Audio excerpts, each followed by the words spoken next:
And welcome to Revolution Radio. This is Planet Collingwood Open Roundtable. My name is Monty Dean. Here on Studio A, a big thank you to Tony and Co. for the last 2 hours. Hello, May Street 139. You've been watching my YouTube. Excellent. I was only on air only 24 hours ago, so it's going to be an interesting 2 hours.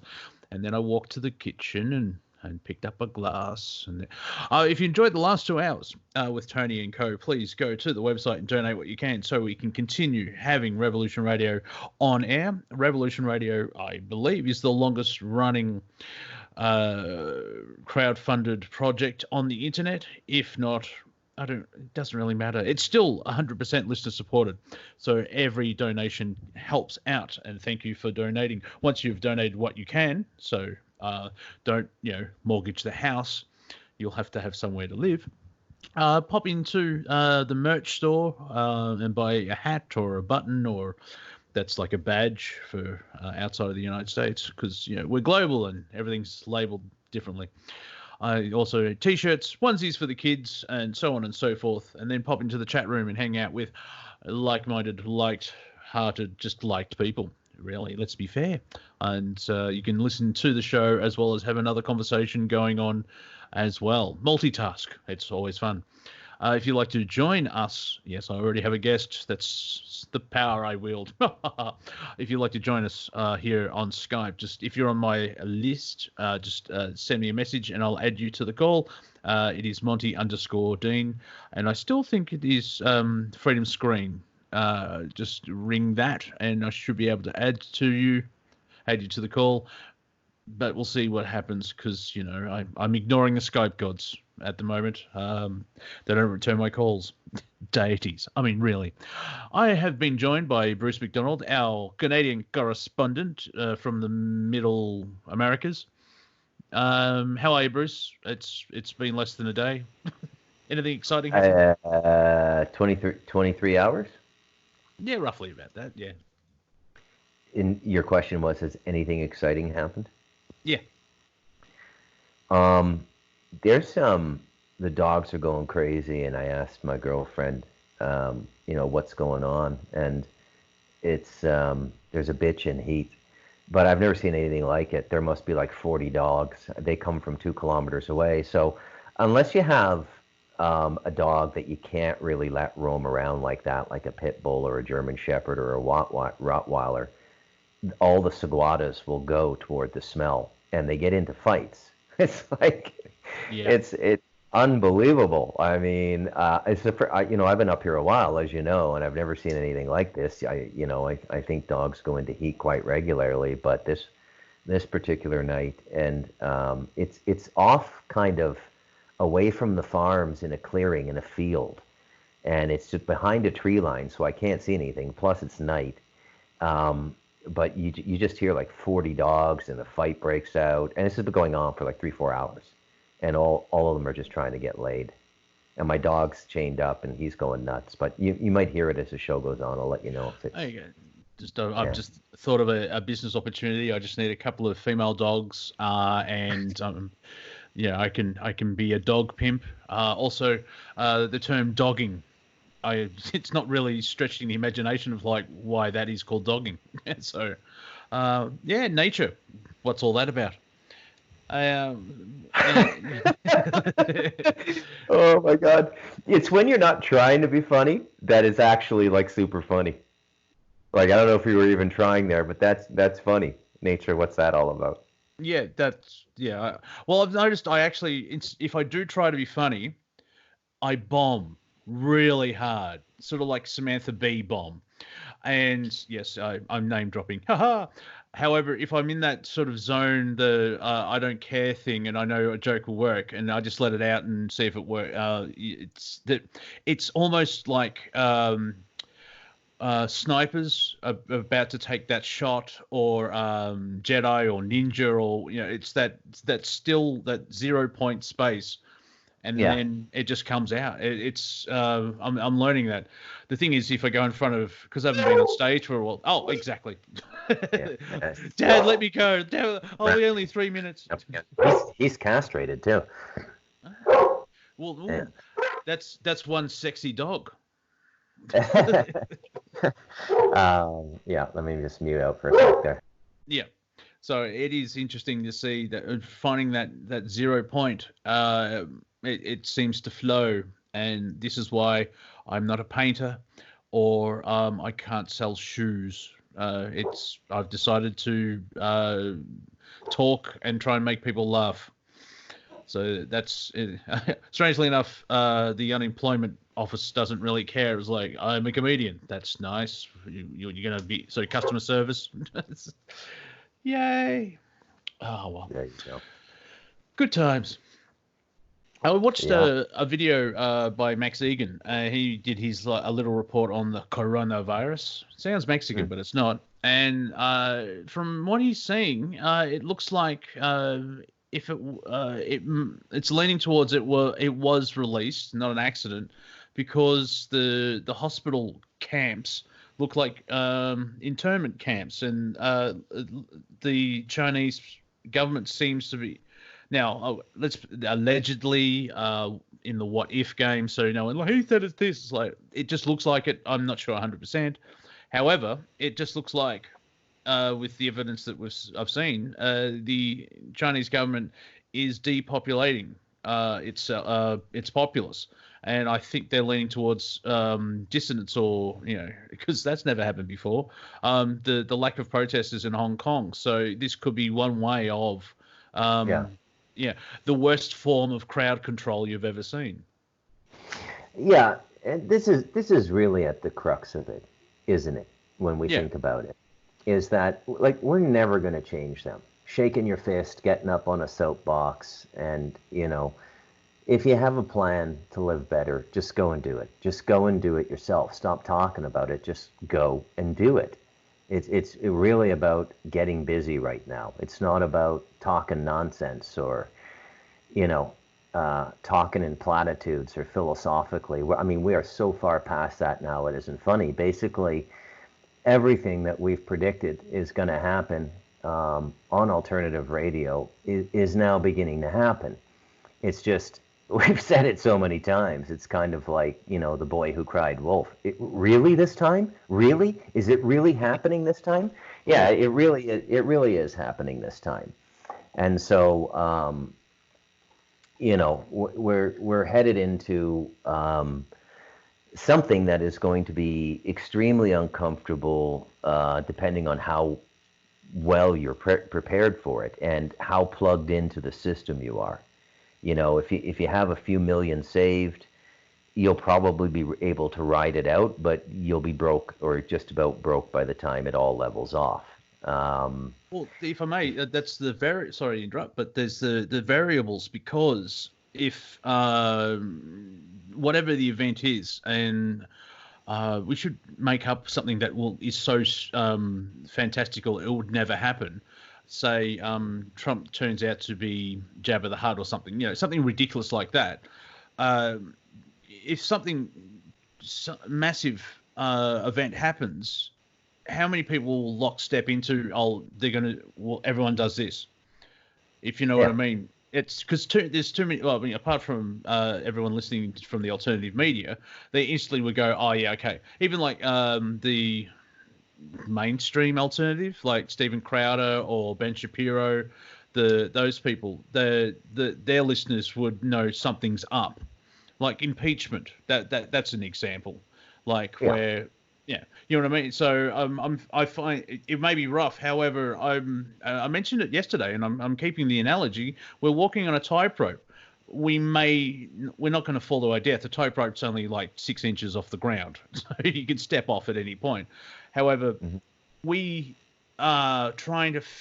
We're walking along and seeing where it's going to be extremely bad. Everyone dies, or we're saved. Not all people think we're saved. You know what I mean? Where it's like it can go anywhere. It can go anyway, not one or the other. It could go anywhere. Where that's sort of what I'm sensing, but it's all right.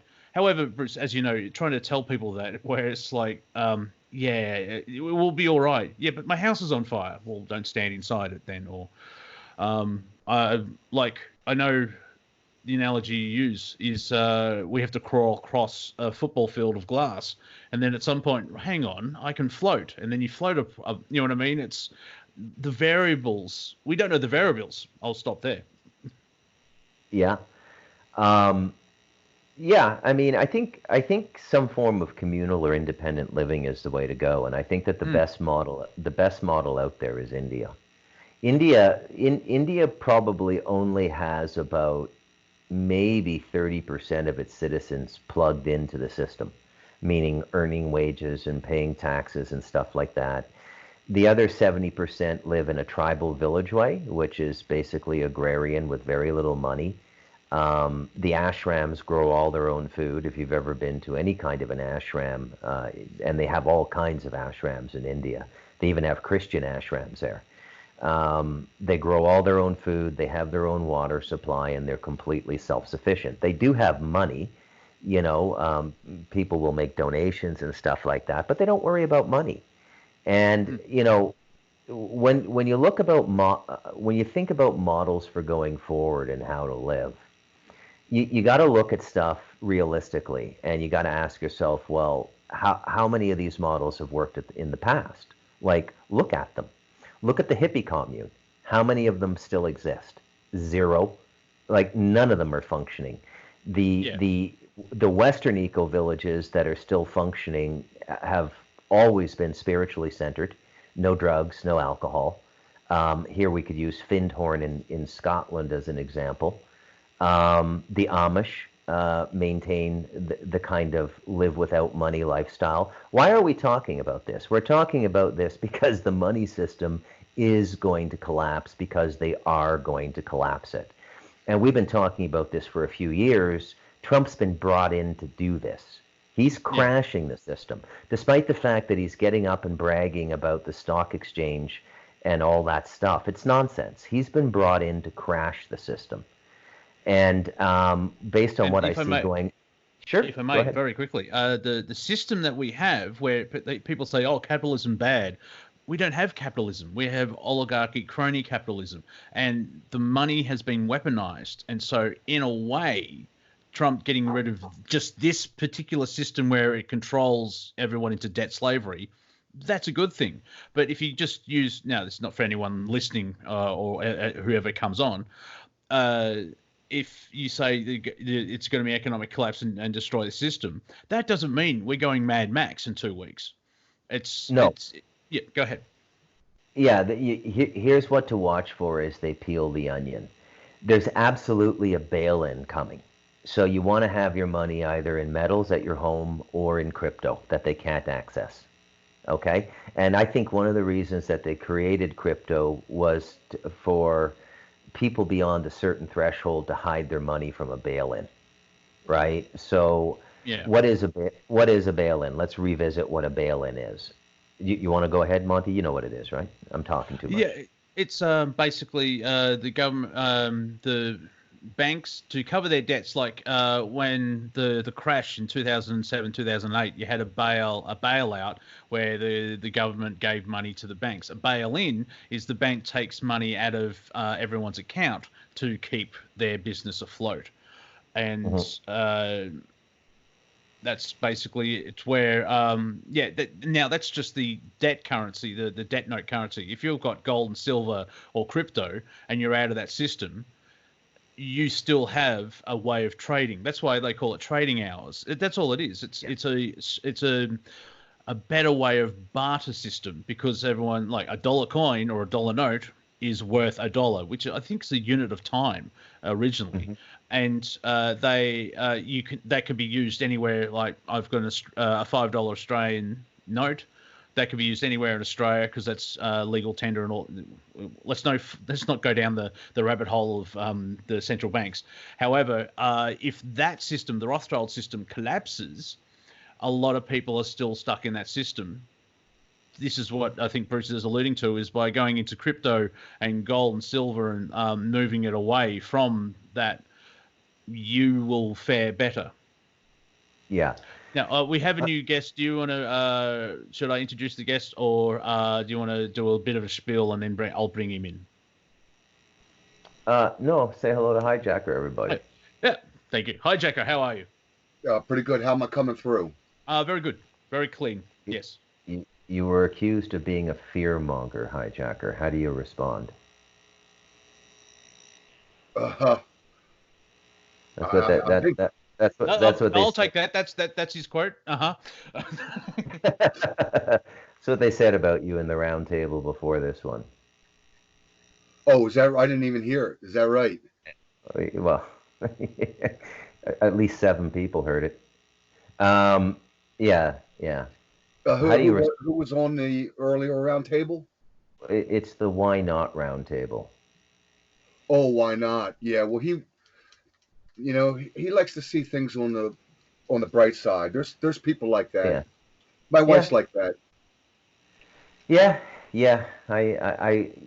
I will confess that I have in the past found you a bit alarmist, but in the moment we find ourselves in now on February 19th, 2020, you're pretty much a bullseye.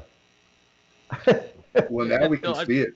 yeah, Yeah. Now, I try Yeah, and but I find. mean, in fairness, she didn't get the details right. You've been talking about Iran and stuff, but yeah, I missed it. You're right. But yeah, in the end, we can see that this model that they got, that they're breaking out, this is it. This meets all the criteria.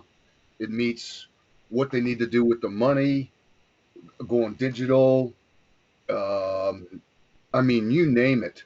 This thing is like, this is like the magic weapon, and they're not going to stop. This is too I, useful to them. I was going to a question: is it a beta test, as they call it, or is this the start of the big push? I don't think it will work. This is where my optimism kicks in, the positive side of it. They'll attempt it and they may achieve a certain level, then it will collapse because these people are idiots. So I'm wondering, how does that fit into the paradigm that you have of their? Do you think they're going for it, or is this just a quick test to see if their plans will work? Oh, this is the beta test. The Yeah. real Okay. breakthrough was once we figured out that they had this military world game where these 10,000, they call them athletes for some reason, but really they're bioweapons type, chemical and biological parts of the military from 110 nations. They came together in October for this big, well, it was a world game to game things out. And, they took all facets. And then shortly after that, we start to hear that this coronavirus, it was even named the coronavirus drill. I mean, they put the stuff right out in the open, and I yeah. didn't even know about it until, I realized that's what Event 201 was. That's what this Oh, big game was about, right there in Yuan.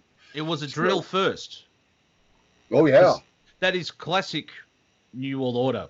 9/11 was a drill. 5/5 was a drill. They always have a drill when they want to always, do something. Go ahead. yeah, always, and also Yuan, from what I understand, it's the first city that is complete total 5G, and Yeah, Bill that's what Bill Grant brought up the other night. That yeah. basically they've dovetailed everything with 5G. Monty, you think this is going to collapse or it's not going to work? But I'm asking you, how do you beat a weapon like this? Come on, find Well, me the holes. maybe I'm using simple language. Eventually, it could be 8 months. Like, you can take down the towers. Now, I'm not saying go out and blow up the towers, but if we hit a Mad Max type of scenario or a revolution, you would take out the cell towers, which is a loss of communication, as well as you're taking out the 5G as well, which is a weapon. So you just it's like the Guns of Navarone, if you go back to that film, where because it was wedged in pure rock of a cliff, they actually had to have special operations to go in. And I've got to see that film again. I miss seeing old films because the new ones suck. But it's similar to that. Like there could be 3 months of all this stuff and pushing. I see in the long game, it's that's where I'm talking about. In the short term, they will be it'll be fascinating to see how the general public reacts. So I'm not saying you're wrong. Well, just think bigger, Yeah, Monty. Think a little bit bigger. If they can do this in Yuan, and they're able to aerosolize these type of viruses and use these type of bioweapons, when you look up every day, what do you see? You see chemtrails. They've already got us beat. There's nothing we can do. Let's say there is a rebellion, or you knock down the cell towers in, Queensland, Australia, where they're at. They'll just say, well, damn, put the stuff in the air. Just go ahead and fly back and forth. Forget the aluminum barium, load it up with the coronavirus. We'll fix Monty and this crew that's trying to knock down these cell towers. We'll get all 100,000 of them at one time. How do you beat that? Come on. Well, see, that would be a major loss to humanity. But there's 7 billion people, and also you've got how will everyone follow lockstep? Because at some point, like if you're a policeman, you'll be enforcing the law. Then you realize, hang on, I'm breaking the law. Bruce, can you help me out with the right analogy? Like, it's not everyone's going to follow along forever. Because Bruce is not in your camp. Go ahead, Bruce. Yeah, land and water, Monty, honestly, because let's get back to where we were when HiJacker joined. Okay. Not that this has not been extremely enjoyable. So we were talking about a bail-in. So there's several stages they're going to go through before a full-on collapse, folks. The first thing they're going to do is a bail-in. And that means, let's say we all come from a family, including cousins and everything. We all know someone who's really successful and started with nothing. My brother is such a person. He's worth about 10 million now.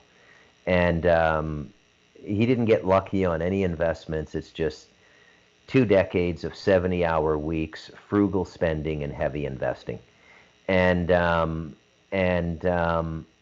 these kinds of people, the people we know who are successful, I think you have a few people like that in your family as well, HiJacker. They're going to be fleeced. Okay? Now, I'm going to regret quoting the Bible because HiJacker's on this call, but it does say, and when I quote it, I'm not talking about the Word of God. I'm talking about a plan. Let's make that clear, okay? And I'm not saying that to offend you, HiJacker, okay? It's just from my perspective, the Bible is, let's call it an armistice between whatever runs this planet and us. So they give us a little bit of information to protect ourselves, but the stuff that you would call prophetic, I would say, is what they're going to do with technology, money, and resources. So the 4 horsemen of the apocalypse are pogroms in my interpretation of reality right now. And so this has already started. I think the coronavirus, and let's recap some of the things we spoke about last night, because the most important point made last night, and this is something people have to grasp. Nobody has your back. Let's say in the United States and Canada, you call a cop, you're more likely to get shot than helped these days. Okay? You look for some kind of federal or state leadership on a obviously supernatural phenomenon like the California fires, because there is no fire that does what was done in California. Nobody's getting up in a podium with a slideshow to show you what's going on. They're not telling you anything. They're not explaining anything. Now, what does that do psychologically? It makes you feel alone, isolated, and impotent, and insecure, and afraid. Because who did the fire? What did the fire? How did aluminum wheel rims melt and trees 10 feet away not catch fire? Why is no one from the Environmental Protection Agency or the Bureau of Land Management or any government agency, FEMA, explaining these fires on the 6 o'clock news nationally? And it's the same thing in Australia. And the coronavirus is pure misinformation. I would direct everyone to read Robert Morningstar's article. He's had over 500,000 reads of it now. He just sent me an email.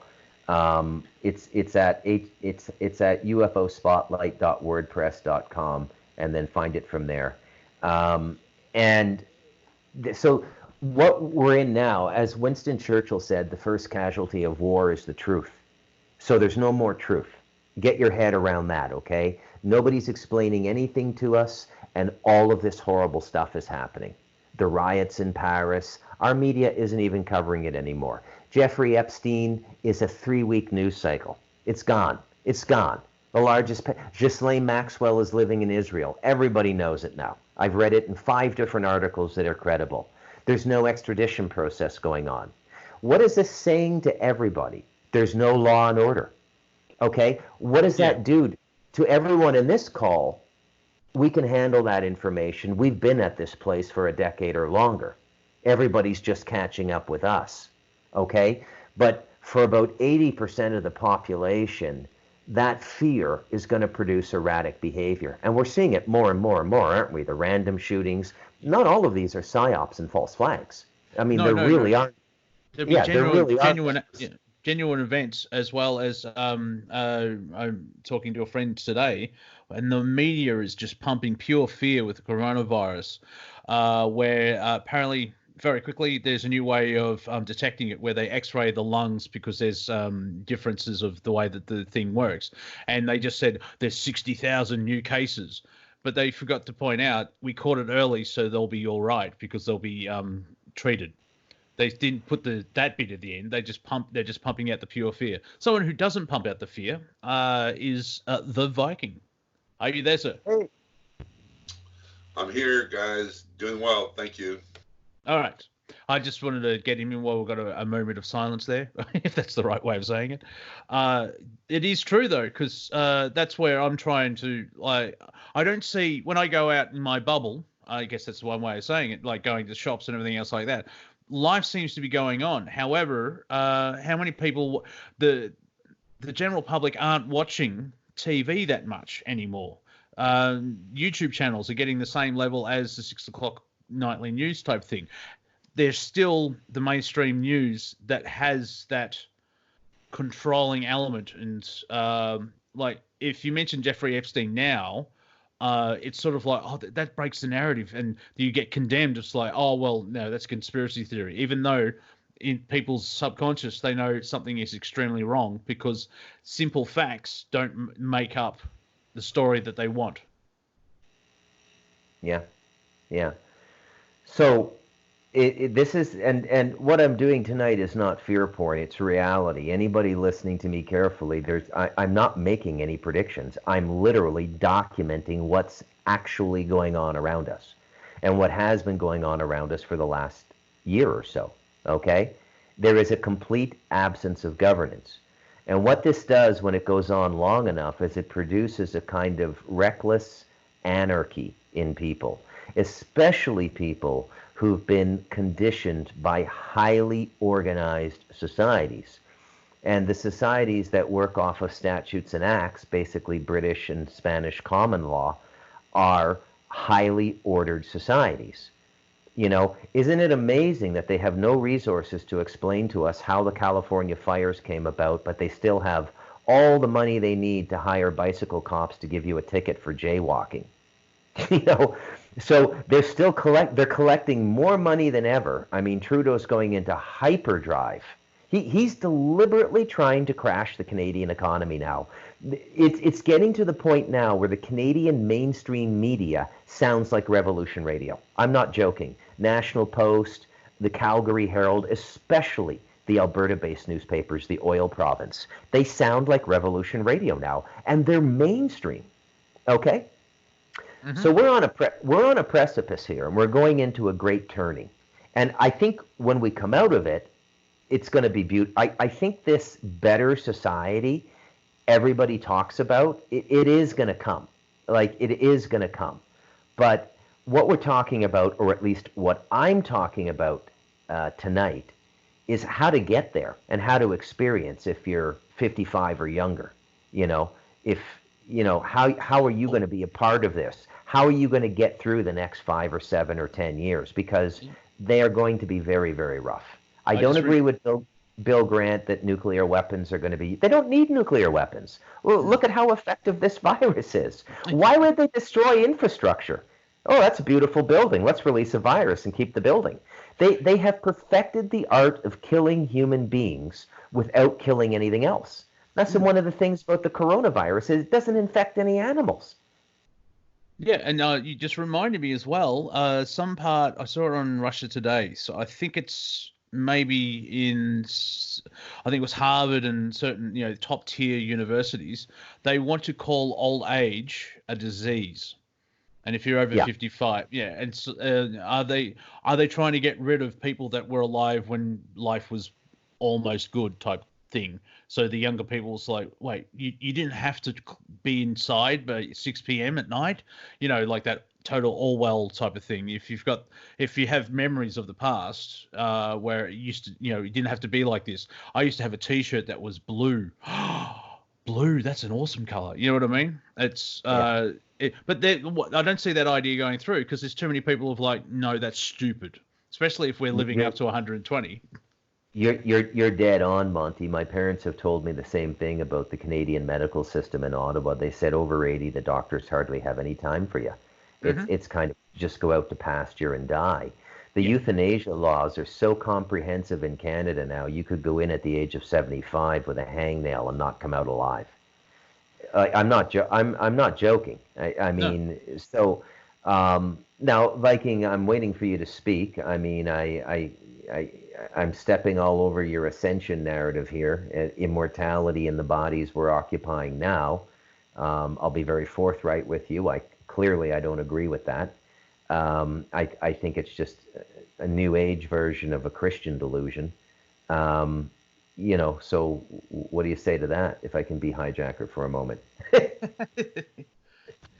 Well, no, it's clear that we're at the nexus of humanity. We're going into a brand new paradigm, whether it's absolute pandemonium and the day the music died kind of situation. It's yet to be seen, and I think it's beyond our scope. It's going to be so monumental that we can't even conceive of it. We just got to we have to prepare the best that we can on all levels. Not only our way of living, our way of viewing life, our way of being able to enjoy life, and a way to be able to sustain life is going to shift. Now, whether it goes into complete a chaos and breakdown, or it's just going to be a transition, it's yet to be seen. I still flip the coin and look at it in a positive light. I believe that we have to go through this. We can't ascend as humanity without the disclosure and without being in prosperity. And these have to come about. And in order for this to occur, the system has to crash and burn. It has to crash and burn. We can't fix it. There's no fixing this. This is so beyond repair that when it does crash, it's going to be the mother of all crashes, and it's going to take the world down. How it comes out of the ashes, how the phoenix is going to rise, is going to be determined on humanity as a culture and as a race, and as its ability to be creative and to be forthwith in their actions and judgment. It's going to be a personal endeavor. It's going to be a personal sojourn. How you choose it is going to manifest its result. If you see, it's the old glass half empty or glass half full scenario. You have to find, even in this situation, you still have to find some way to disconnect and find your passion and live life, to its fullest, despite the fact your house is burning down. I totally agree, man. That is the optimism I do share with you. I mean, we're eternal beings. Death is just a transition. Don't worry about it. I mean, don't become suicidal or recklessly dangerous, but don't let the idea of passing completely cripple you. I mean, I live fully. I have a fantastic life. I have more people and responsibility in my life now than I did in Canada.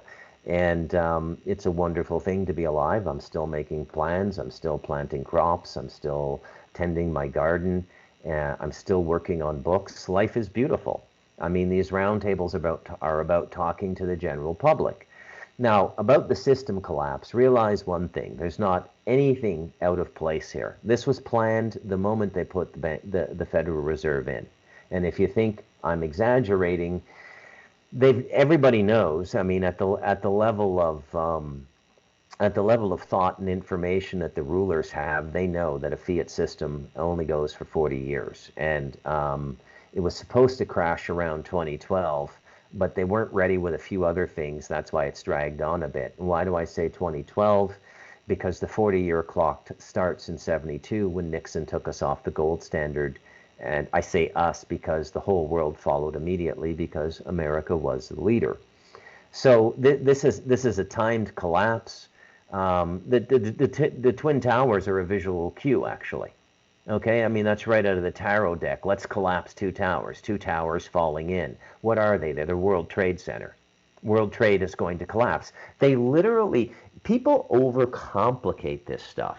When these people speak to you, this great symbolic language. Do you want to know what a symbolic language is at its basic? It's a language a 5-year-old could understand. Adults have difficulty with it because we complicate and project a bunch of garbage in our minds onto it rather than just see it and digest it for what it is. It's the simplest visual metaphor and visual language possible. The World Trade Centers are collapsing. What's happening now? Well, world trade is collapsing. They're not even unloading the boats in port from China. Okay? So, and then you get to what can we do about it, okay? And, well, live without money. Well, yeah, I'm probably, of anyone who participates in this radio station, closer to that ideal than anybody. I with 2 people to feed, myself and my wife, and, animals, my monthly budget is about $600 US a month, and that includes cable TV and internet and phone recharging. And about every month I got to come up with $100 for some kind of family thing. You can't marry someone who has 10 brothers and sisters and an infinite number of nieces and nephews and not have expenses. Somebody chipped their tooth. They got to go see the dentist. Bruce, do you have $100? I happen to have just $100. As my father-in-law was dying, we all chipped in for the medicine in the family to go and to go to a private clinic because the hospitals were doing this whole euthanasia thing with the guy. And, he hung on for another 6 months. He passed about a month ago. But that's how little money I can live on. About 40 or 50% of the food I eat now, I grow. I haven't had a pasta in the last year that I didn't make from my garden, right? From the the tomatoes and the oregano, basil, cilantro. I grow it all. I grow all my own herbs. And, all I basically buy now is flour, salt, rice, and beans. That's it. Oh, and baking powder. We do not baking powder. Is it baking? What is the one that you do bread with, but it's not yeast? I don't want it. Baking powder. Yeah, it's baking powder and baking soda for some things. Oh, baking soda is what I clean my teeth with. That's right. So baking powder, and that's literally my biggest budget is my cigar habit. I spend about $100 a month on cigars. Okay, it's a horrible habit. It's starting to drive me crazy that I spend this much money on it. But I do like my tobacco, and it goes with the writing life quite nicely. So it is possible to live without money, but you got to plan. You got to have a plan, and you got to execute it, and you got to go out and do it. And, when you look at how people treat each other now and how people have treated each other for the last decade or 20 years in good times when people are making money, imagine how they're going to treat each other when there's no money. Okay? I mean, there's a reason the last book Cormac McCarthy wrote was The Road. I'm not saying it's going to get that bad, but, something there. If that's a 10, it'll get to a 5 or a 6. Okay? It's not going to be pleasant. People with large families and land are going to do well. People who live in a communal way, like the ashrams I described in India, they're going to be fine. In fact, nothing's going to change for them. The Amish are going to be fine. The Mennonites are going to be fine. Anyone who hasn't broken the fundamental contract with the earth. unless the government gets really snotty about this and chases them off the land and throws them into housing projects in the city. But they really don't have a reason to do that. That would be just like purely vindictive and really showing the world what they're doing. They always like to do what they're doing without actually, you can never quite nail them down and say, in a legal sense, in a courtroom, and say, you're doing this. Because they've always got a cover story. Oh, you're robbing the people. No, no, no, no. If we don't do this, the banks are going to collapse. We have to bail in. So they're going to go after all the people who've worked hard now. Okay? All the people who create the revenue pools that allow things like disability and welfare. They're going to go after these people. People like everybody in their family, the successful person with 3 to 5 million saved. They got a good education. They worked hard. You know, those people are going to get screwed.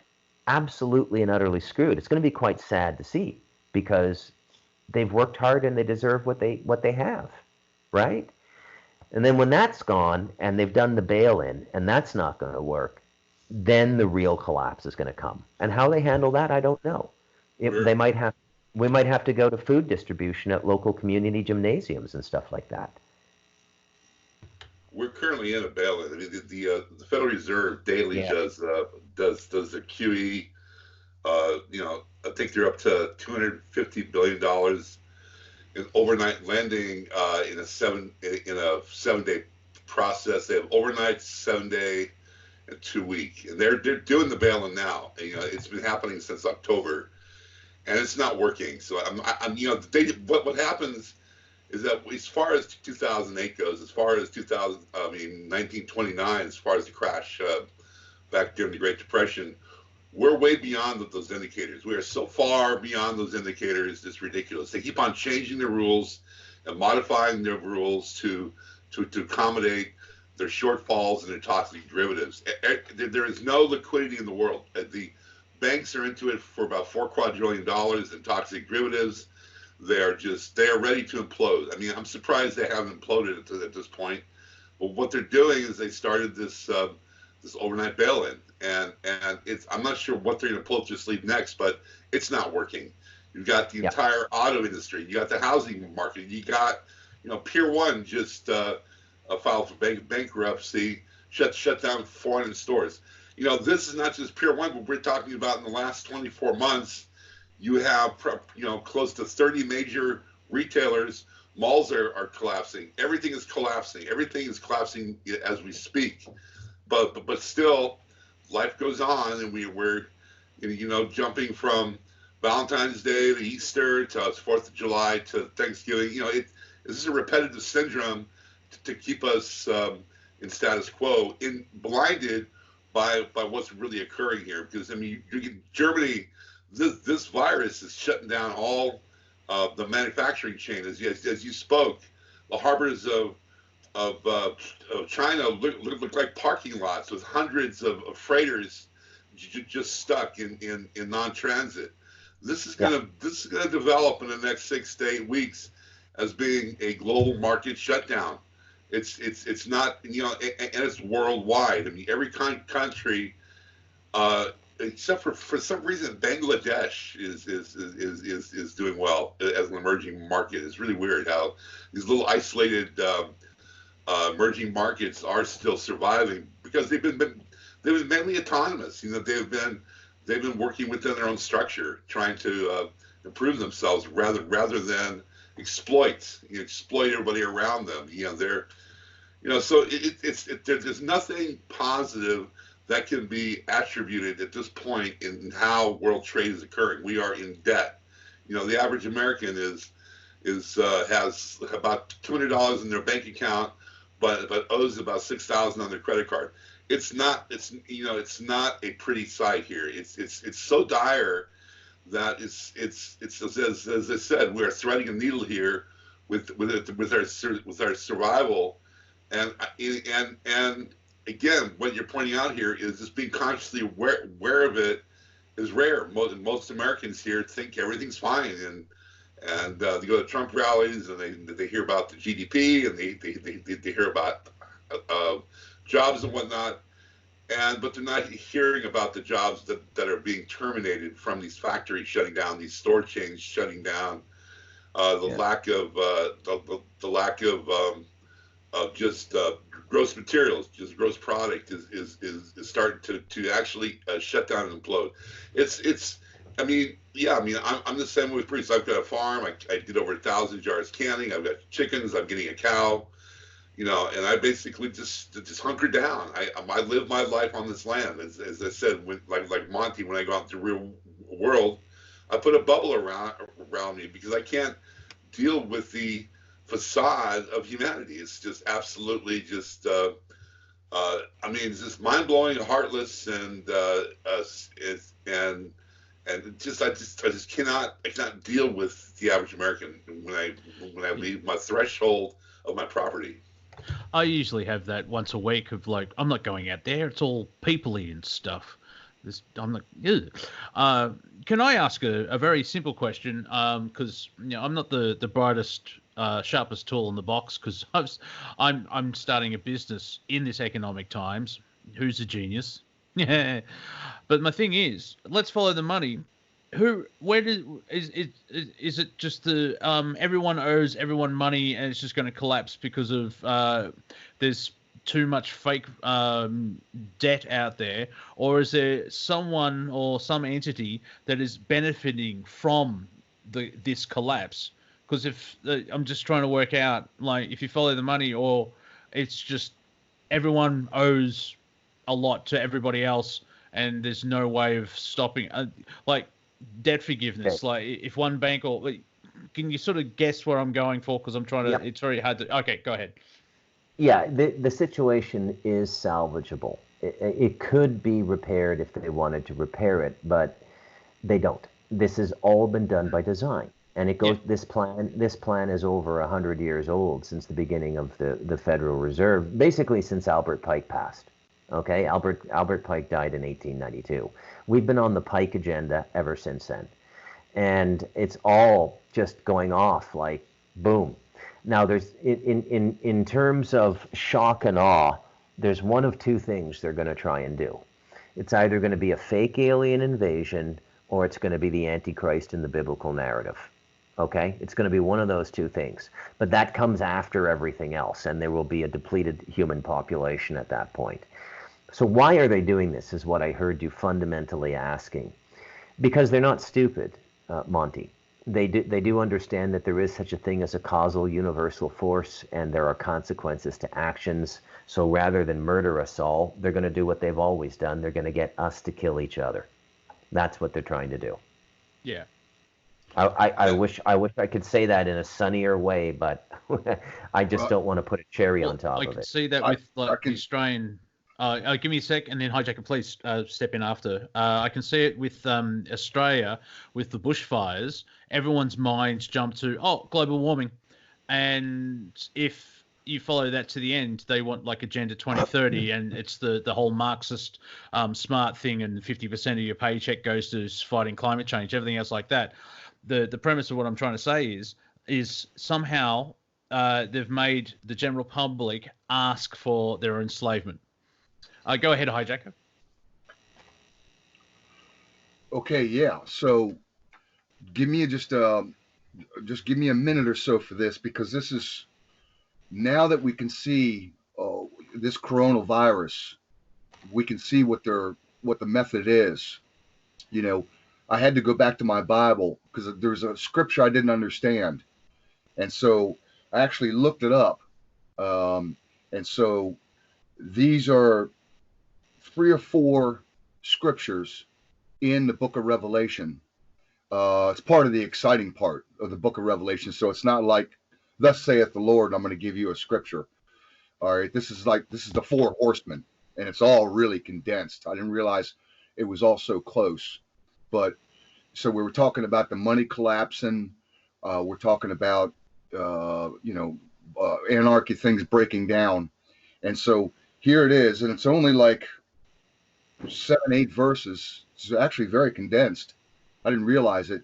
This is before the bowls of wrath and the vials of wrath are pulled out. And so it goes it goes like this, and I'm going to stop at each one because we got some revelation on each one. So it says, okay, this is Revelation 6:2. And I looked, and behold, a white horse. He who sat on it had a bow, and a corona was given to him, and he went out conquering and to conquer. But it didn't say a bow and arrows. It said a bow. In fact, there's other scriptures later on. I don't know exactly where it's at, but it says that he was able to conquer without actually, even though he used the God of forces, he did not have to use the God of forces.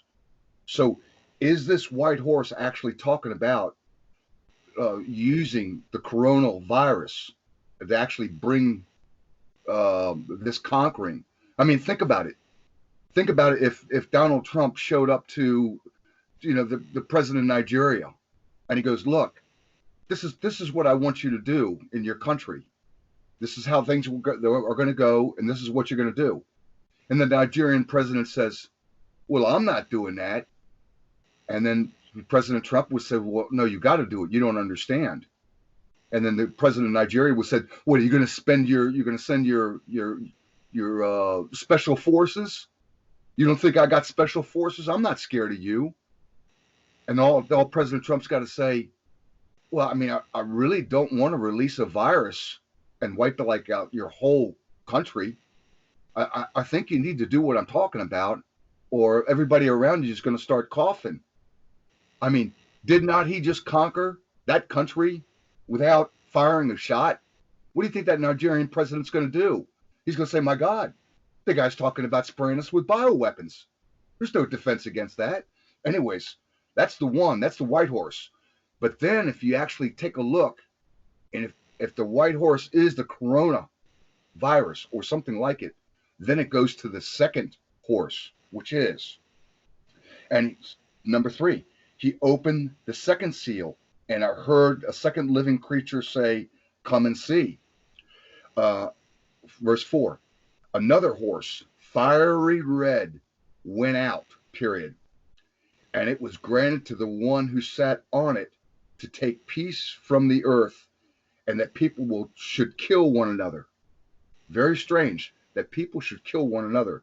Not like a war, it's that people go crazy, kill one another. And there was given to him a great sword.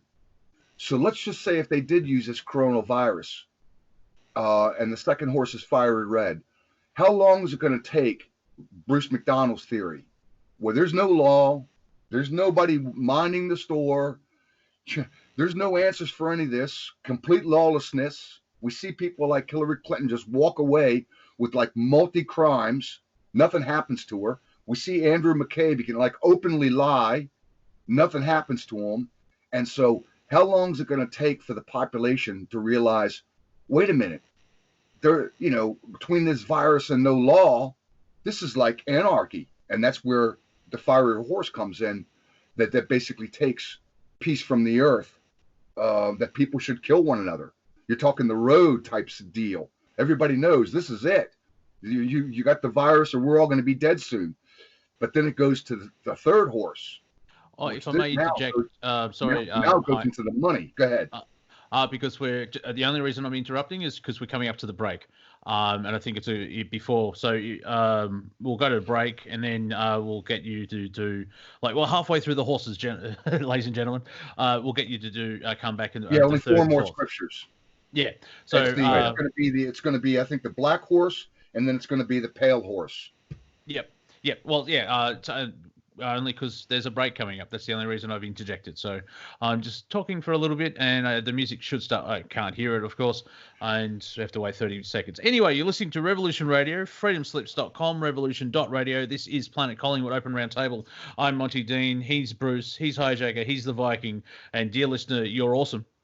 We'll be right back after these short messages, and we'll continue having this wonderful conversation. So see you soon. I'm ringing it, but it's not doing anything. Oh, hey, I did pick. there. Well, I did as well. So there you go. You're listening to Revolution Radio, freedomsleeps.com. I'm learning how to produce, even now, after 5 years. This is Planet Collingwood. It's an open roundtable. I am lucky enough to be joined by the Viking, the HiJacker, and, dare I say, the Bruce, because there's a pattern there. I hope you enjoyed your break and you've got your coffee and you fed your cat and you've gone to the toilet and you didn't mix it up. If you've enjoyed the last hour, please donate what you can if you are able to, because Revolution Radio is 100% listener supported and is completely volunteers. No one gets paid in, well, debt notes anyway, but we get paid in love and sometimes cuddles there. Just putting it out there. Now, before I lose my train of thought, I think I've done the housekeeping. Donate what you can, 100% listener supported, and that's the reason we're on air is because of our listeners. HiJacker was halfway through 8-verse. It's actually 6 verses total. There you go. An excerpt, that was the word I'm looking for, from Revelation. And we've gone through the first horse and second horse, and we're up to the third. So take it away, HiJacker. Right. So a recap, the first seal is the white horse, and the white horse goes forth conquering and to conquer. There's another scripture saying that he doesn't have to use the God of forces. He's able to conquer. In fact, it says he has a bow, but no arrows. And so it's like an empty bow, but he's still able to conquer. That's the white horse. The second scripture was the fiery red horse, or the red horse, as people might know it. And that basically is talking about peace was taken from the earth where people started killing each other. So an anarchy. So if you think that the white horse, the guy that's got the corona or the crown was given to him, is a biological weapon, then shortly after that, once everybody starts to wake up that, look, people are starting to throw, bioweapons around. There's no law, like Bruce says. No, there's no law. Nobody's guarding the house. Nobody's got the switch to the train. It's like nobody's asking any questions. It's just like near anarchy. Yeah, you would get people killing one another. You would get Mad Max. That would be the red horse. Go ahead. Just to quickly, I think the bow with no arrows represents a weapon, but you can't tell where you're being fired from. You can't see where it's coming from. That's good. Wow, that's good. Yeah, you're right. The bow is a weapon. Why would you conjure? It's a weapon that doesn't require any munitions, which a virus is. Right, and the very fact that this is the only horse, I think, that has a crown. Yeah, and corona, we actually know corona means crown. So very interesting. So now we come to the last couple of scriptures, and this is the third seal, and it says number 5, Revelation 6:5. When he opened the third seal, I heard the third living creature say, "Come and see." So I looked, and behold, a black horse, and he who sat a black horse, and he who sat on it had a pair of scales in his hand.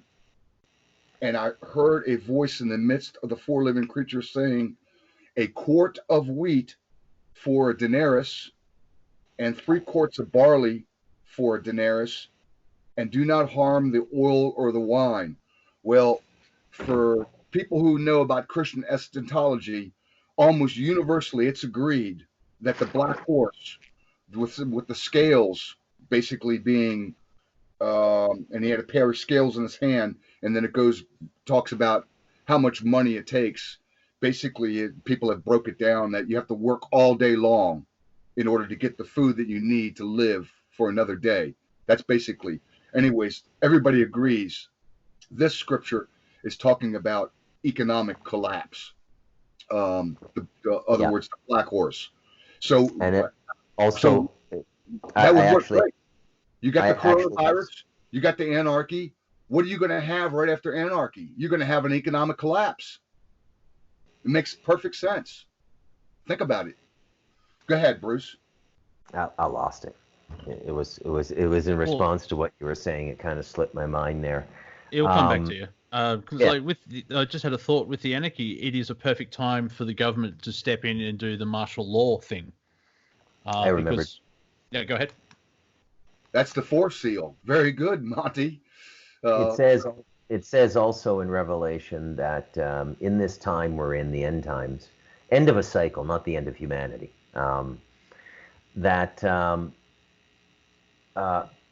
Those who have little will have more taken away from them, and those who have much will have more given to them. So this is why I brought up the bail-in.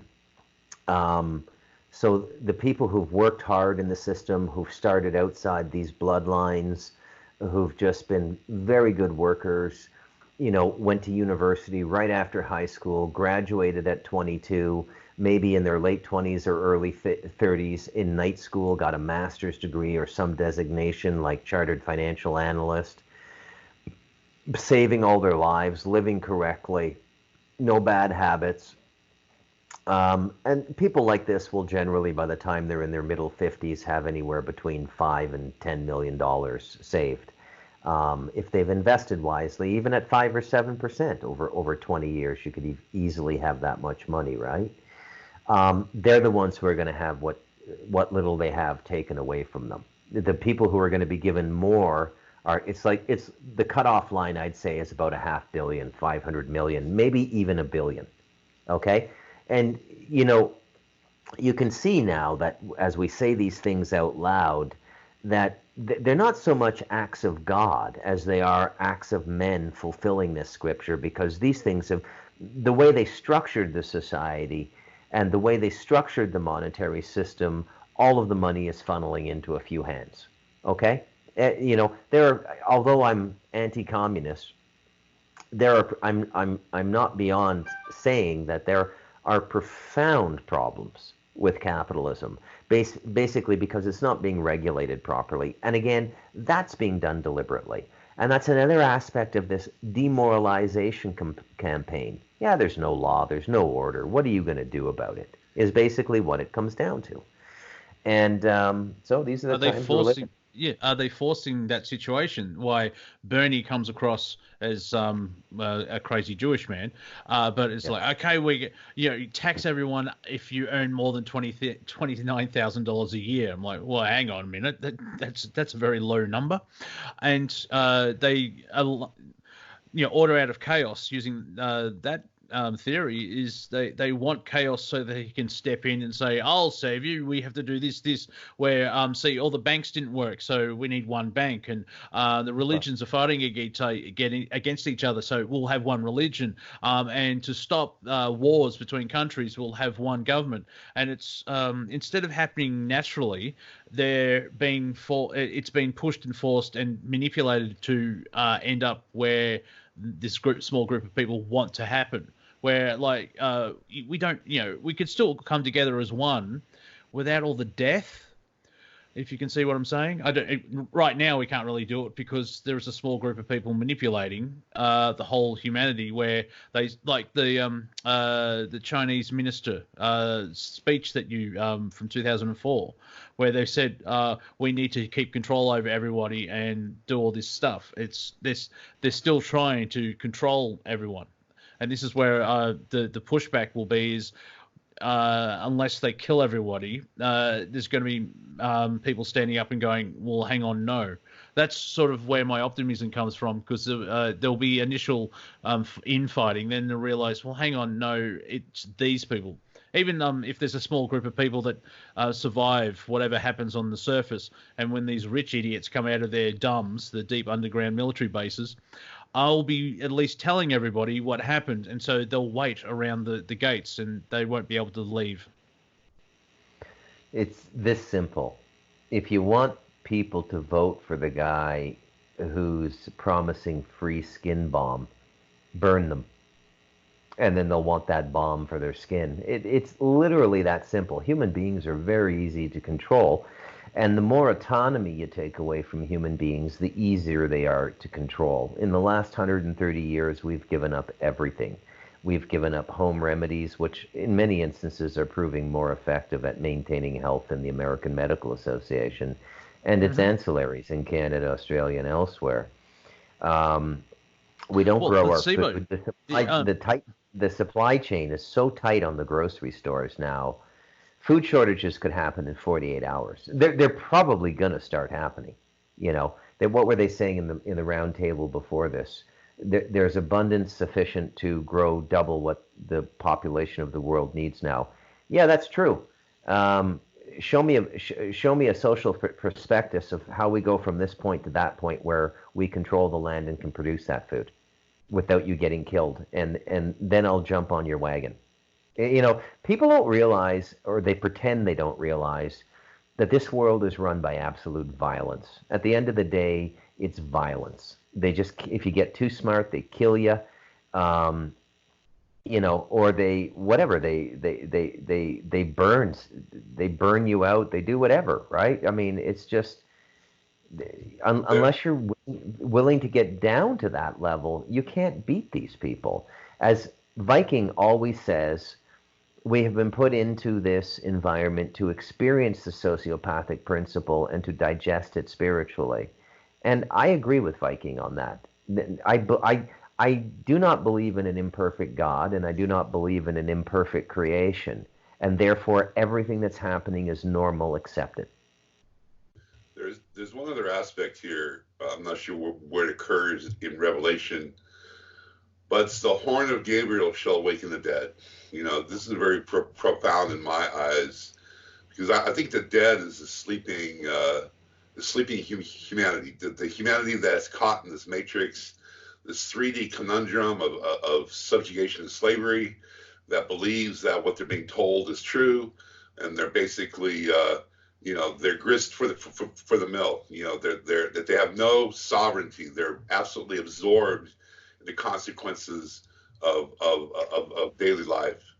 And the awakening here is the scale of justice. You know, that scale that he's holding is dark and light. You know, being able to choose now. What they don't want is us to be awake. What they don't want is for us to see the disclosure of the atrocities that they are perpetuating upon humanity. I mean, the atrocities are just an endless list to keep us, you know, subjugated, to keep us in slavery, to keep us in fear, and to keep us in chaos. Is their stratagem. Divide and conquer. It has been their ways for the last 26,000 years to keep us in this state of inebriation.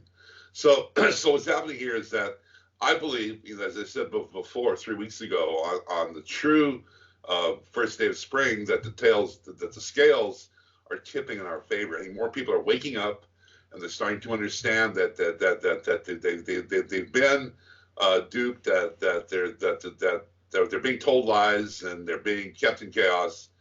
And this is the, as being pointed out here, the sociopathic, psychopathic tendency is losing their grip.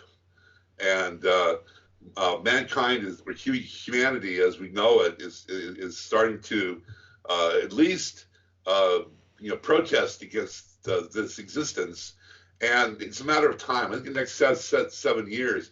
And I believe this apocalypse actually started with the Twin Towers, as you pointed out, Bruce. And I think since 2012, we've been in revelations. We've been through SARS, bird flu, swine flu. Now it's the coronavirus.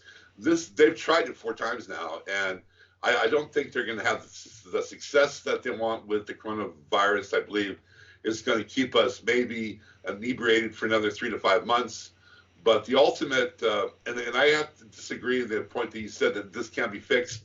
I don't think it can be fixed. As you pointed out earlier, it's a 40-year cycle. The fiat, you know, the fiat currency and running this planet with the might of our military, with the petrodollar, is coming to an end. It's going to collapse. The stock market, the world stock market, bond market, is so inflated.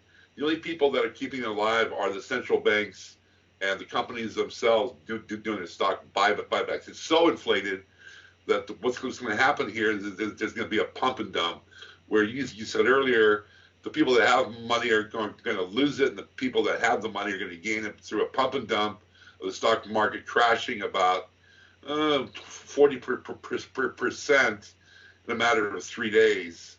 And at that point, there's going to be an absolute meltdown. And I think the meltdown, what they've been doing here in preparation for this strategically, is that central banks and world governments have been stockpiling gold.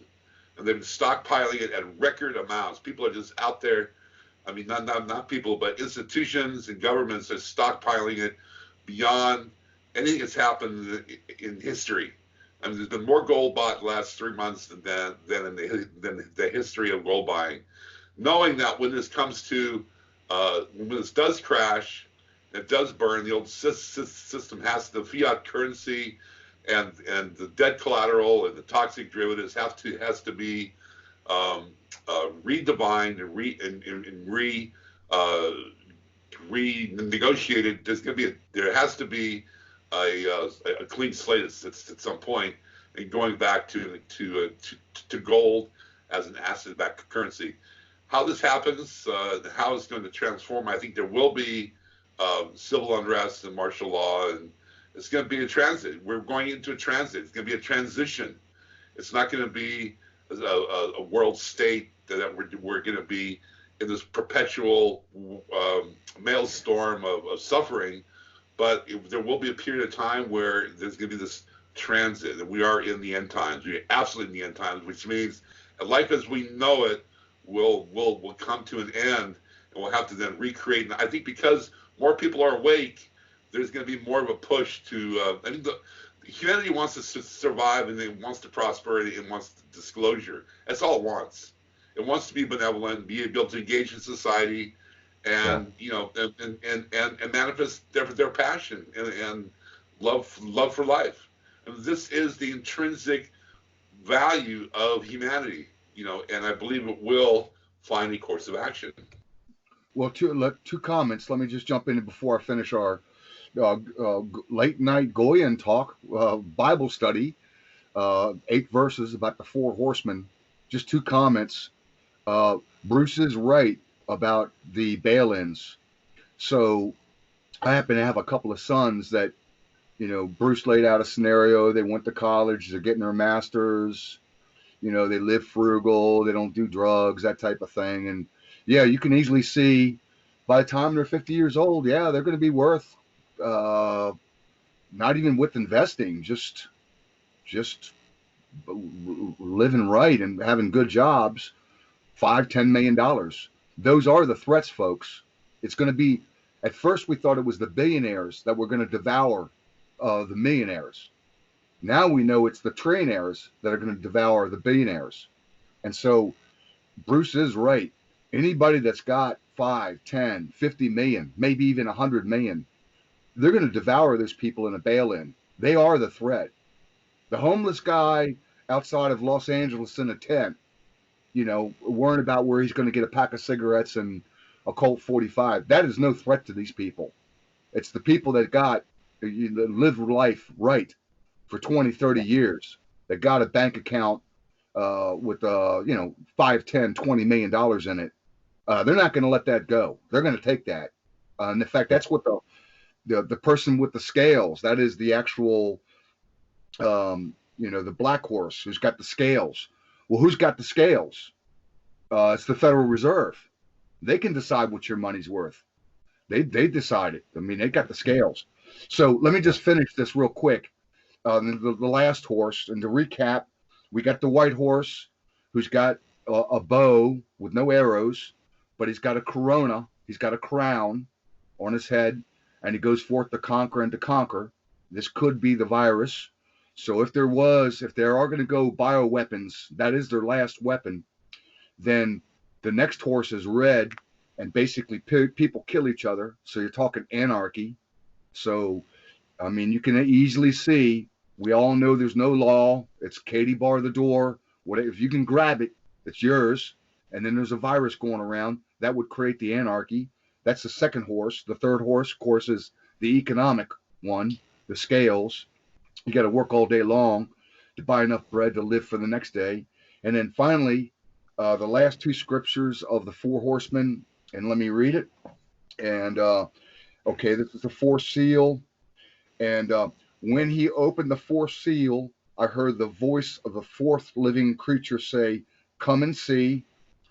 verse 8. So I looked, and behold, a pale horse, and the name of him who sat on it was Death, and Hades followed with him. And power was given to them, Power was given to them over a fourth of the earth, to kill with the sword, with hunger, with death, and by the beast of the fields. And so, what happens after the coronavirus?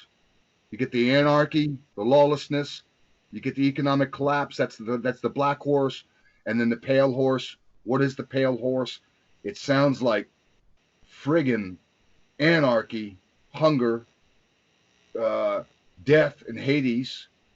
A fourth of the earth just like disintegrates with death and by the beast of the field. And so there's your Bible study of the four horsemen at revolution.radio. Go to freedomslips.com. Help us keep us on the air. I hate to be crass about it, but we are basically running out. Actually, Revolution Radio, I'll be honest with you folks, I know a little bit from the inside management. We are dying. So go to freedomslips.com, give what you can give, and so we can keep the information going. So anybody's comment, go ahead. Well, there's one aspect here. Again, this is the end times, and I like to believe it's as we know it, and what's going to, I believe we are going into a new paradigm or a new timeline. This is a timeline that was prophesized, and it may or may not be exactly as it's being told, because humanity still can, with its own sovereign will, change timelines. Now, there's one other phrase or Bible phrase that I'm not literate at all in the Bible, but I do know bits and pieces, and that is the meek shall inherit the earth. And I believe this is kind of like, once you have this the axe is dropped, there is going to be a rebuilding or regeneration of our morals and of our lifestyle and the way we conduct life, and there's going to be this period where it'll be, trials and tribulations will occur, but again, it's how you choose life at that point, how you choose your lifestyle, how you choose to live, and I've always suggested that you don't entangle in what's occurring here, because that's how they're going to bring you down, is you're entangling in the chaos. But the meek shall inherit the earth, for me, is this new outcome of this end times, because this is just, as I said, it's prophesizing, and it's happening on all levels. I mean, every aspect of our life is being challenged and being put under scrutiny and being redefined. And I believe there will be I believe we just have to get through this, and it's happening. This year, 2020, clear vision is going to be the year of exposure, and we're going to see a hell of a lot of what's been occurring as these old paradigms collapse. Yeah. By the way, the coronavirus has stopped the Hong Kong protest, and they say, basically, if this is the real McCoy, which I don't think it is, I think this is the beta test, Monty. You mentioned that before at the beginning of the program. Yeah. I don't think this is the real one. This is a beta test, one of many, before they really break out the big one. But the one thing we do know is that it is breaking up, like the Hong Kong protest. You can easily see that the cruise ship line, Carnival Cruise, and all those type of ships, they're quarantining those people. I mean, they're getting the viruses left and right. Trump rallies, you won't see any more of those. If this coronavirus keeps going and we start to wake up before we start killing each other, in other words, the road, anarchy, no law, you're not going to see any more Virginia 25,000 patriots show up in full body armor. Yeah, I think they're going to get sprayed. Yeah, I think people are waking up before that. I think that's the goal. You're correct. But the people are waking up beforehand, and we're helping with that. Max Egan actually in his video that I saw today shared that if it was at the level where apparently the virus is so bad that people are melting on the inside and there's massive organ failure on the inside, why aren't every Chinese policeman and emergency people wearing full hazmat suits? And that leads towards, it seems to be a little bit, that falls into the beta test. And so, just little things like that where it doesn't seem logical, the story that's being put forward. Go ahead, Bruce. Yeah, there is an answer to that actually, because Robert Morningstar covers this in his article. There's only one very special kind. Those masks that people wear do nothing, absolutely nothing. Mm-hmm. This thing that it's really not a virus. It's an agent that just kills people, and they do disintegrate from the inside. They start bleeding from the eyes and stuff. The people you're seeing the cops grab, those are dissidents. Those are people who supported Hong Kong, and they've been tagged because of a social media footprint. Oh. And so there's a big internal purge going on. But the guy that contributed to the writing of Robert Morningstar's article is a Chinese intelligence officer who remains anonymous in the article but speaks in the first person. And when just around, the 2,000 word mark where you're starting to wonder, well, why is this guy even doing it? Then he dumps it on you. He said, they gave my son a defective mask because it had already been used by one of the party people, and they only last so long. It's like there's a kind of a carbon filter you have to have in them. And so his son died, and that's why he turned and wrote the article. But it's mayhem over there in China. It's absolute mayhem. And they're completely cognizant of what they're doing at the party level.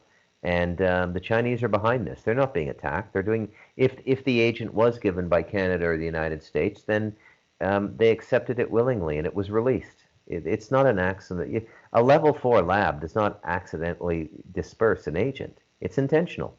So they're doing a population reduction, and they're doing a dissident cleanup. Call it right. Cultural. I can add a little bit to that.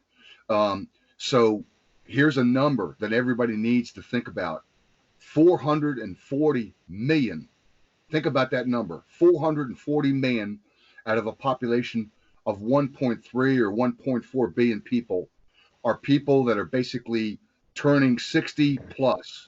These are the baby boomers. And so there's almost 1/3 of the Chinese population is basically are the baby boomers. And they need Social Security. They haven't prepared for it. They were only allowed to have one child who's not able to support them. And so this is some type of, in fact, 80%, they can say for sure, 80% of people over 60 years old that get it die. In fact, if you're over 30, the percentage basically varies. But something weird, if you're under 30, nobody dies. Now that's really a weird virus. That's a weird virus. Go ahead. Yeah. That is very interesting. Anybody? I'm talking too much? No. Well, we're sharing information, and I've decided I'm going to call the YouTube video of this show "From Coronavirus to Economic Collapse?" ? This has been an extraordinarily lucid and cooperative and informative roundtable, including, to my great surprise, the biblical content, which seems impeccably timed on February 19th, 2020. Well, I do find it interesting where, to me, it seems, because it doesn't come across as spiritual, and it is the God of the Bible doing this.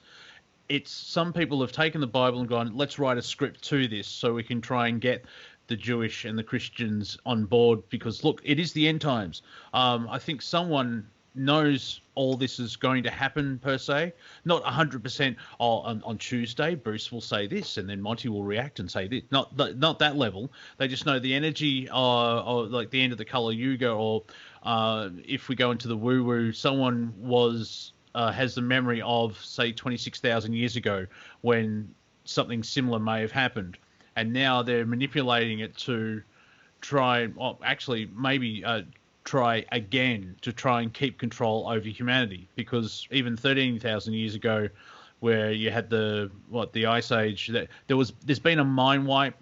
There's chicanery, scumbaggery with timeline, the manipulation of time, as well as mind wiping of humanity. Where I don't want to open up another another round table rabbit hole, but like the mud floods or even like the history of Egypt doesn't make sense, because the person's either 20 years old or they've been alive for 400 years old. You know what I mean? The history seems to be being fiddled with, and going through the energies, like with the using the sun and the magnetic field of the planet, as well as the position of the solar system in the galaxy and the central sun or black hole, and they're calling that CO2 and climate change or global warming. You know what I mean? It's someone behind the curtain knows enough that they're trying to manipulate it and win, whatever that is. Yeah. As as you were talking, a thought entered my mind, a bit tangential to what we've been talking about, but still relevant.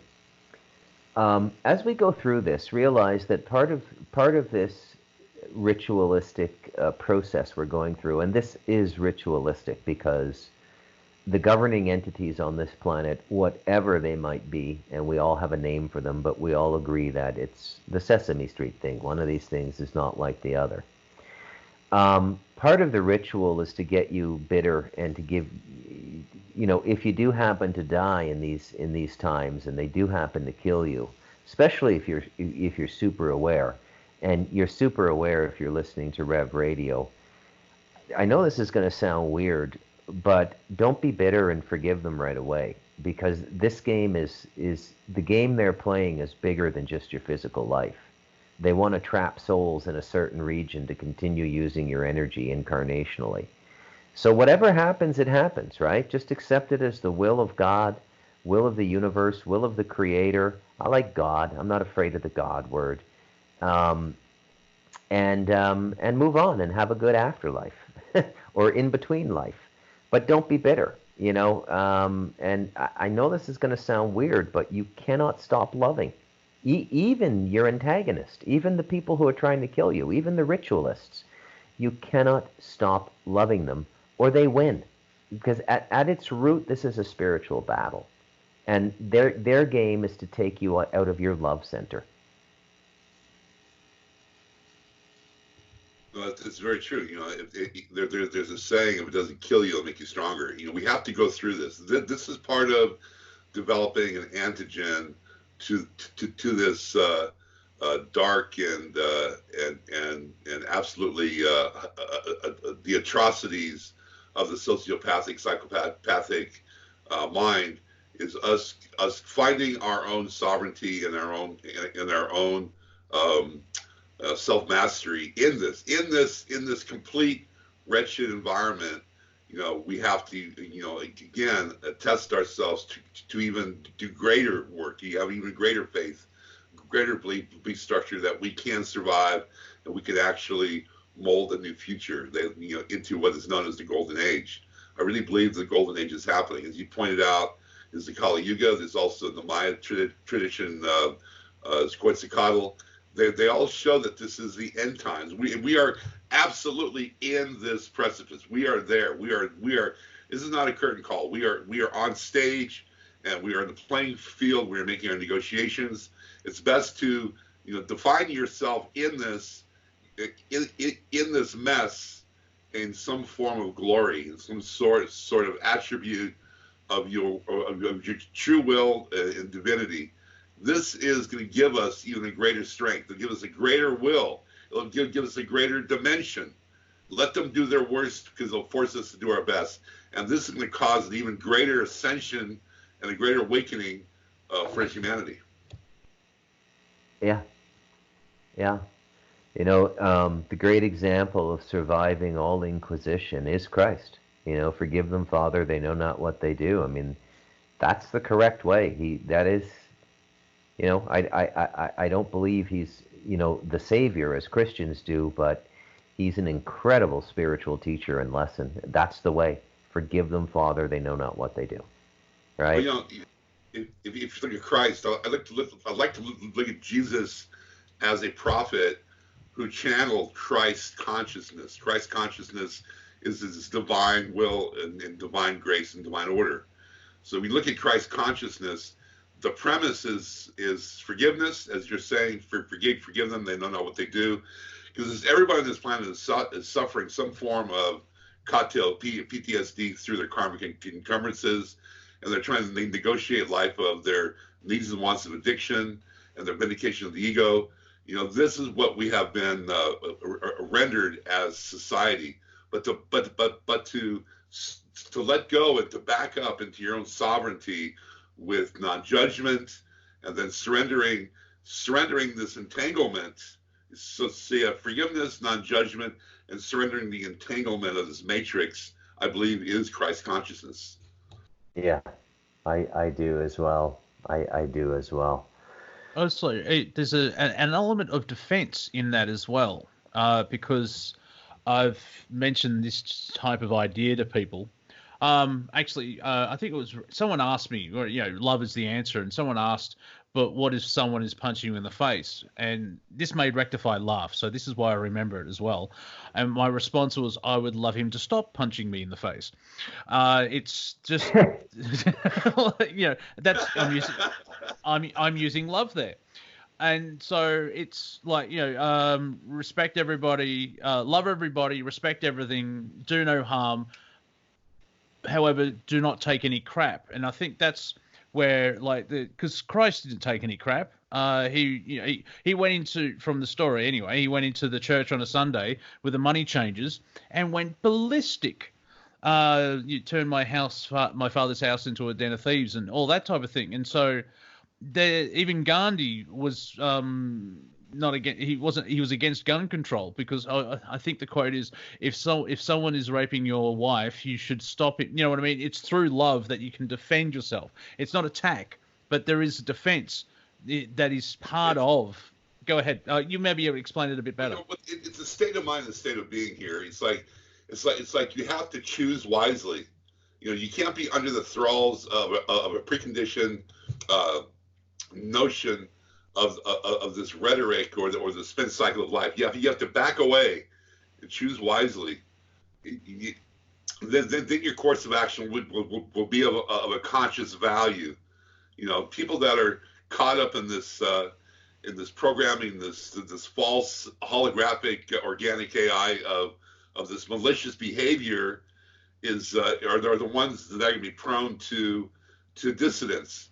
But if you can really understand that you have a choice in life, every action you have a choice to go left or right, and if you're compromising your higher value, of course you're going to be caught up in this maelstrom.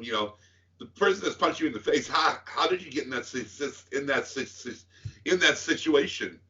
When you leave your house every day and cross over the threshold of your front door, the scenario that's going to occur is going to be indicative of the elements of your life that are still sabotaging you, that are going to inflame, because you have every day you have an opportunity to redefine your status. You redefine your positioning, because the universe will show you that why you got yourself in the situation, so you're punched in the face. Because you're in every situation like that, you're 50% responsible for those actions by choosing somebody in your life that's going to be doing this. I mean, you can't save the world, and you have to really be careful how you engage.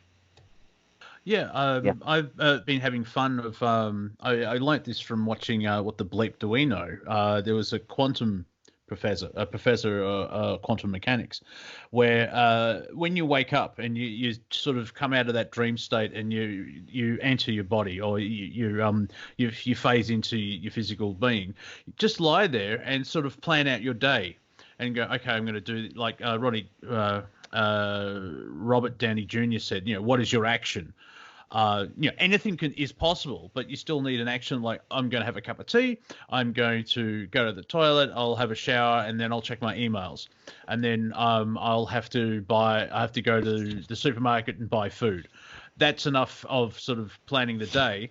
And then you sort of follow that very loosely script, but you have to improvise because you have no idea what will happen, where you may have an urge to buy a lottery ticket, and as you're leaving the lotto place, you bump into your future wife and you actually have a good, you know what I mean? It's, you allow things to happen, but you still can direct where you're going, instead of just saying like, I'm going to step outside of my house and let anything happen to me, because you may have a plane land on you. Because like I was going to mention before, where Bruce was mentioning about how the medical things have changed. Now, don't you white out, you silly program. Excellent. Oh, thank you. I have no idea why. I try and add someone and it just doesn't work. But I will. Very quickly. The placebo effect, where that is actually outdoing medication. Go ahead, sir. Yeah, Monty, I just wanted to say that I see you got this recorded, you're going to stick it on your YouTube. One thing you ought to do, you can stick coronavirus on there if you want, but it might be banned the way the algorithms of YouTube. But if you stuck the four horsemen on it, you would get a lot more hits. I can tell you that right now. And that the other thing I wanted to bring out that I have never heard from any preacher, and believe me, I've listened to more Christian teachings than all of you put together times 100. Let me put it that way. Anyways, I never heard anybody mention that there was only one of the horsemen of the four horsemen that actually had a crown, and that was the beginning, the white horse, which is very interesting. The black horse, the pale horse, the red horse, none of them had the rider with the crown. Only the white horse had the corona. So Blue Grant here. Yeah, and we've been joined by Sweet Willie the Joy Grant. Millions of people are about to die. Oh, yeah, gee, it brings the joy. I said it. I was going to say going to die. Oh my God! Again, Bill, we've gone through this. Everyone's going to die. Again. Okay. Yeah, I know. Yeah. Anyway, apart from the whole mass death thing, how would you like to add to this the conversation? Well, it's obviously too late for me to go into all the things I would have talked about. Getting too close. I wasn't able to call in earlier. First of all, accept nothing. All right, things happen because we accept things happening, like we're autistic children just watching an enemy run up to us with the sword, about to cut our head off for being autistic because we're an abomination. And that's what's really happening in a sense in the minds of the enemy.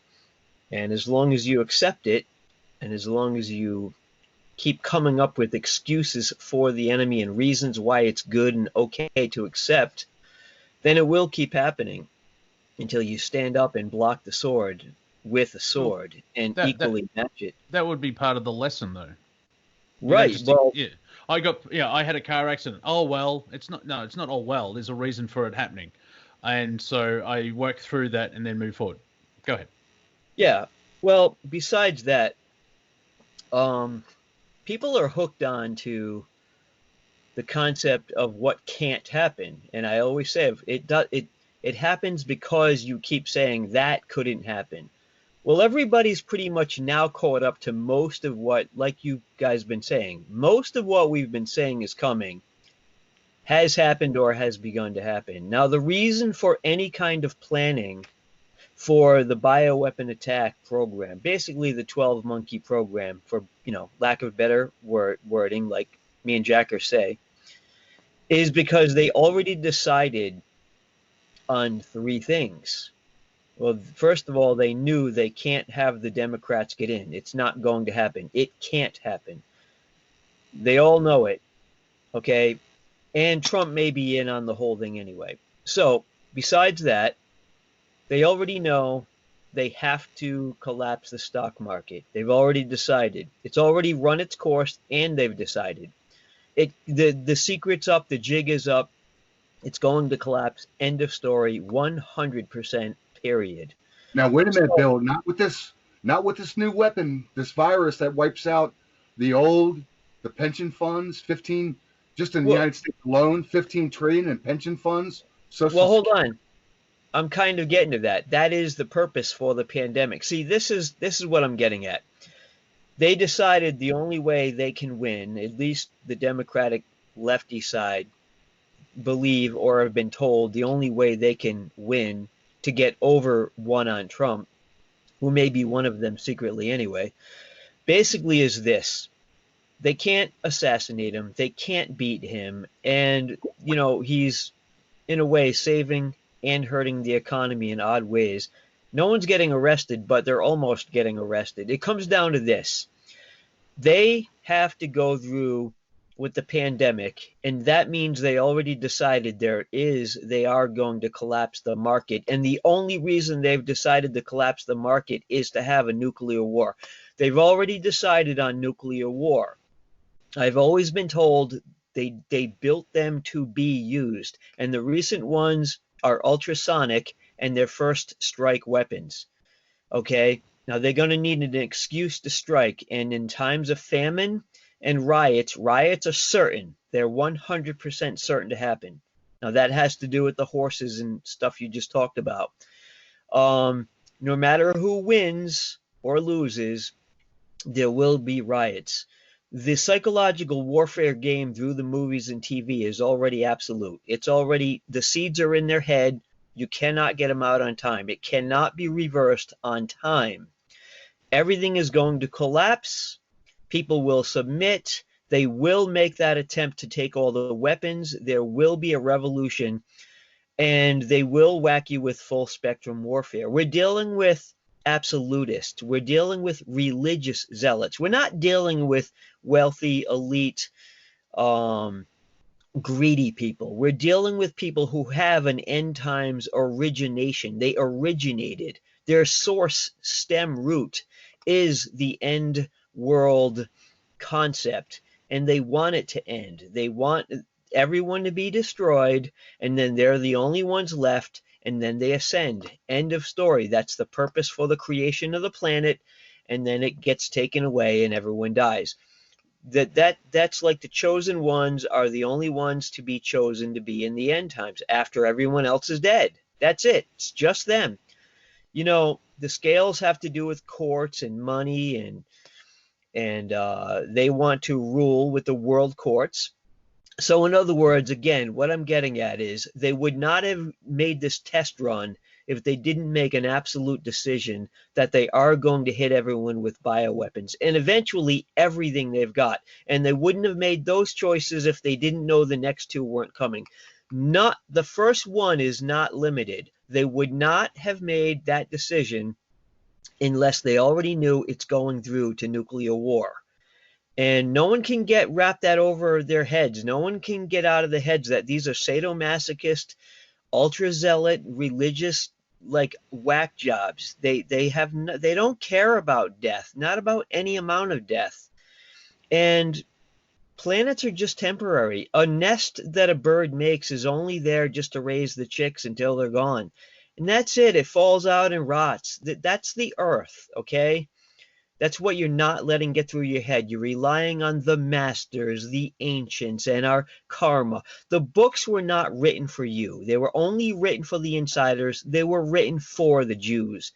The end times, all that's good, all that's been said that's going to happen that's good for the people are meant that they are those people. All of it, every bit of it. Aliens are not going to save you. They're against the earth. And by the way, the last thing I want to bring up is I kind of been hesitating on talking about this, and I've alluded on it.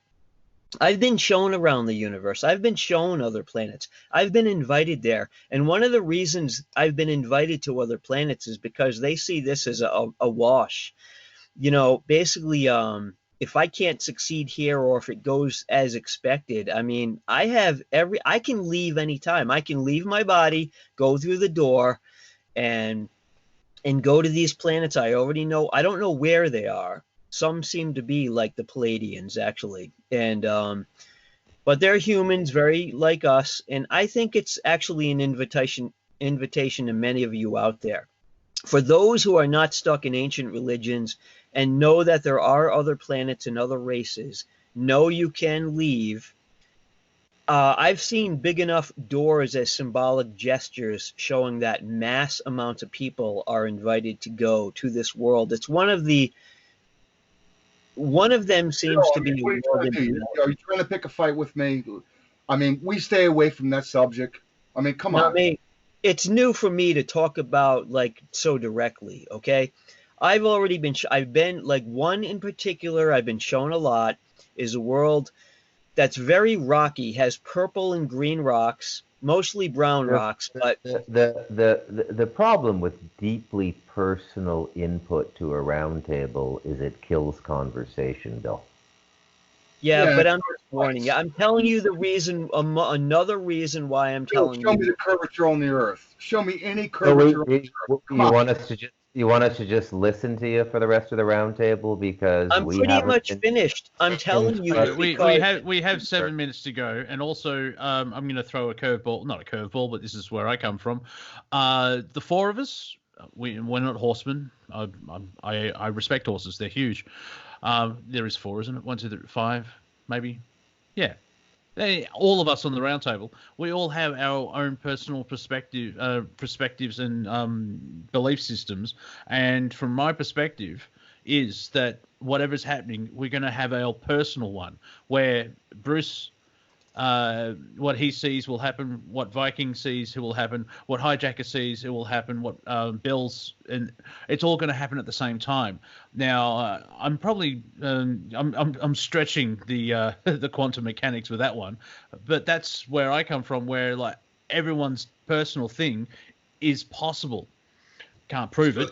It's called a probable timeline. Yeah, and so like anything that happens will happen. Go ahead, Bruce. The Earth is not being scrubbed, in my opinion, from my perspective, because none of us can prove what we're saying. The Earth is not being scrubbed. There is going to be a massive rollback, commensurate with the Bible. I'd say, 2/3 of humanity, 1/3 of heaven. When they say heaven in the Bible, they mean the astral plane. And humanity will continue. It's just a lot of people are going to die. The new civilization is going to be built on the bones of the dead. And there will not be any nuclear war. That has already been decided. We don't have permission to destroy this planet. Yeah, there's also not going to be interference from the Nibiru. That's been taken out of the equation. It's called an overage. We're not going to be experiencing these overages. You're getting nuked, man. Good luck, guys. You're getting nuked. Well, they've all been deactivated. I'm not even sure nukes exist. I think there might be a big psyop. They've been deactivated. Yeah. No, they exist, but codes have been scrambled. Codes have been Yeah, scrambled. that's another thing. They're not as big as you think. That's another thing Morningstar wrote. It's interesting, this article I read by Robert Morningstar about the coronavirus, because the Chinese intelligence officer said this thing. He said the nuclear weapons were decommissioned in the 70s because everybody agreed that they weren't the right way to kill lots of people. Not that they're not down with killing a lot of people, they are, but what they don't want to kill is the planet or the infrastructure. Right. So go ahead, HiJacker. Why would they use the nukes? I mean, think about it. They don't care. Yeah, but why destroy? And if you can't get off the planet, they're going to destroy themselves. It's like a death wish. They're already off the planet. They don't need it or want it. Then why bother? If they're off planet, why bother? Because they're just perfecting space travel. Bill, if you use nukes, you're talking about every nuclear power plant basically polluting the whole atmosphere. You're talking about the Earth being basically polluted for 1,000 years. They have a cleanup. there's all kinds of cleanup methods that they've told each other and themselves anyway. They'll be perfectly fine in their dumb bases. They have no worries about. Well, yeah, okay, we have 3 minutes to go. This is a conversation for another time because I could see we could stretch this out for 2 hours. Go ahead quickly, Bruce. There is absolutely no cosmological model for that level of nihilism. Even if the planet is run by reptilians, they feed off of us psychically and physically. They don't want to kill us all. That's naive. You don't understand it. It's too much to explain. I think, to be fair, Bill, that's why we're questioning it, because we don't understand it. So we'll leave it there. We'll put it there. So you have Horsemen, your title. Yeah, I will. So just very quickly, you're listening to Revolution Radio. If you enjoyed the last 2 hours, please donate to the station so we can continue on broadcasting. It's 100% listener supported and 100% volunteer. If you're on YouTube, please, I've got to get this right now, subscribe and like and share a comment and then share the video so we can get more people as well. You've got 30 seconds each. Bruce is the bigger circle. Bruce, what would you like to say as a parting shot? I'm coming up blank. Somebody else. Alrighty. HiJacker? Monty, how can people support you? I mean, you're a wing and a prayer. You're putting this stuff up. Do you have a Patreon? Anything? Because Monty jumped in last night. He did 2 hours last night. He's got the time. He can host more of these round tables. So if anybody can throw any dollars his way, also Revolution Radio, we are dying, folks. We're not getting the money that we need to pay the $2,000 a month bill. And so go to freedomslips.com and there should be some donate button. I don't even know. Yep, it's at the top. I don't even know who it is now. They've just banded Lady Horse. They banded Willow. Personal accounts. I think we're down to Mad Painter. I think you got to donate to him to actually pay the bills. He's the manager of Revolution Radio. But anyways, Monty, how can people support you? Or at the moment, no structure. At the moment is if you have a YouTube account or channel, just subscribe to my channel, which is Monty Dean, or if you want to put it in the search engine, it's youtube.com/waferthinent1. But if you just put in Monty Dean, you'll see me come up, and watch the videos so I can get monetized. I need 1,000 subs and 1,000 hours of watch time, and then I can get monetized, and that will help me out. Viking. Well, I have to say that there's two consensus out in the universe. There are races that believe that we're going to fail, but there are also races out there that are proud and they see us actually doing our work and have great plans for us once you make it through this nexus. I'm very optimistic and see this whole thing coming to fruition. So. Yeah, and I want to also say that since you started labeling your videos, you've gotten more people tuning in. Yes, that is true. Bill, apart from we're all going to die again, what would you like to say? Hope for the worst, make the best, and just aim for the highest, and donate, damn it. All right, good night, guys. Yeah, thank you for that. You've been listening to Planet Collingwood. We shall return in 6 days and 22 hours, because that's how I lol. Mother lovers. Big thank you to everyone that's been part of it. Thank you, Cortec, for sharing my YouTube channel in the chat. Thank you, chatters. Thank you, Ball. Thank you, linesmen. Thank you, umpires. That has been Planet Collingwood. You're awesome, and mine's a pint. See you soon. Bye-bye.